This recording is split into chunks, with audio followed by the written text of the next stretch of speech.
Yo, what up mga bossing, samahan nyo nga pala ulit ako sa video ko na to. Ito nga pala mga bossing yung jacket na ginawa ko nung nakaraan. Siguro sa ibang nakapanood nung video ko siguro alam to. So yung design ng jacket na to ay ginamitan ko ng Sunrocks. At medyo nalalabuan nga ako dito sa ginawa kong design na Stussy, kaya naisipan ko na lagyan siya ng paint. Ang ilalagay ko nga pala dito is fabric paint. So bago ko nga pala siya umpisan ay nilagyan ko na muna siya ng sapin sa loob para hindi siya bumakat sa likod. So yun guys, abangan nyo kung magiging maganda tong kalalabasan nitong gagawin ko. Ito nga pala yung mga gagamitin ko dito sa gagawin natin. So tara, samahan nyo ako at simulan na natin.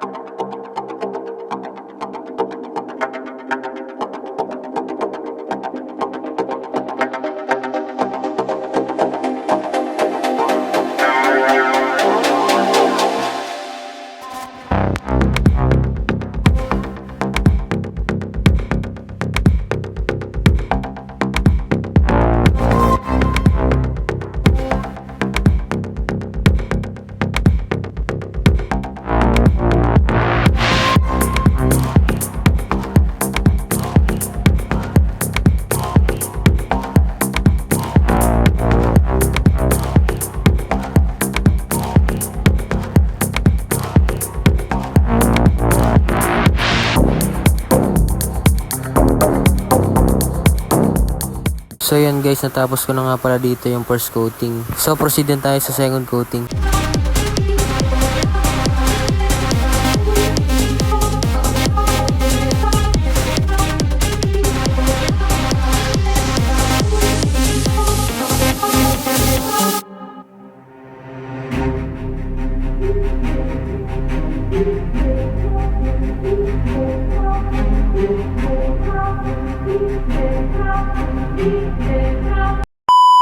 At ayan mga bossing, okay na nga pala siya. Hanggang second coating na nga lang yung ginawa ko kasi okay na naman, puti na siya. So pagkatapos nga pala nito is inisipan ko naman siya ng design at nakita ko nga to sa Pinterest, itong butterfly. Kaya yun, ito na lang yung ilalagay ko. Ang ginawa ko nga dito is nagawa muna ako ng pa-cross tapos sinimulan ko na yung pag-sketch. So yun, natapos ko na nga pala siya dito. Madali ang pag-sketch lang yung ginawa ko at nag-freehand na nga lang ako. Kaya pagpasensyahan nyo na rin kung ano yung kakalabasan nitong paro-paro na ginawa ko. So ang gusto ko nga palang palabasin dito is parang smoky siya tingnan. So ayan, bahala na yan. Basta ang goal ko lang talaga dito is malagdagan ng design tong jacket na to. So sige, panoorin nyo na muna to mga bossing.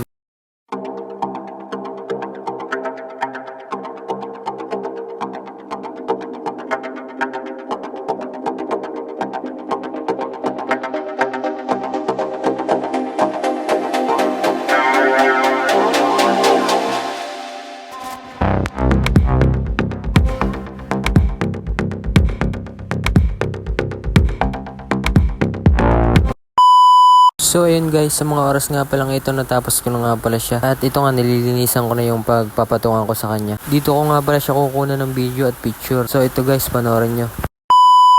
Sa pulsa yung mukha pag kinasa ko na yung Blake 45 ay nasa hip. Puputok kapag may snitch. Tablado ka kung gusto mo lang makihitch. Mga nagtangkang sumubok, iniiwan lang sa ditch. Paglabas ko sa kalsada, sa gatilyo nakagrip. Ratratakin mga token sa maubos na yung clip. Pag kami nag-iingay. So yun guys, maraming salamat sa inyong panonood at sana supportahan nyo ako sa page ko na to.